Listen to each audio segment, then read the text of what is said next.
విజయవాడలో వైసీపీ ఎన్నికల ప్రచారం జోరుగా సాగుతోంది. వాంబే కాలనీలో వెల్లంపల్లి శ్రీనివాసరావు ప్రచారం చేశారు. కూటమి కుట్రలపై విరుచుకుపడ్డారు వెల్లంపల్లి. చంద్రబాబు, పురంధేశ్వరి, పవన్, నిమ్మగడ్డ రమేష్ తీరును ఆయన తప్పుబట్టారు. ఎవరెన్ని కుట్రలు చేసినా వైఎస్ఆర్ కాంగ్రెస్ పార్టీ విజయాన్ని అడ్డుకోలేరని శ్రీనివాసరావు ధీమా వ్యక్తం చేశారు.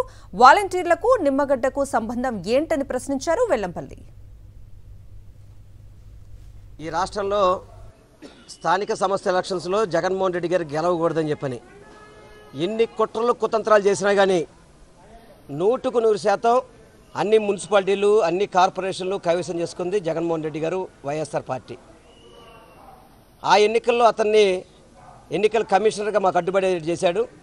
అతను రిటైర్ అయిపోయిన తర్వాత కూడా చంద్రబాబుకి తొత్తులాగా, చంద్రబాబు పాలేరులాగా, చంద్రబాబుకి కూలీలాగా, చంద్రబాబుకి గాడిదలాగా పనిచేస్తున్నాడు.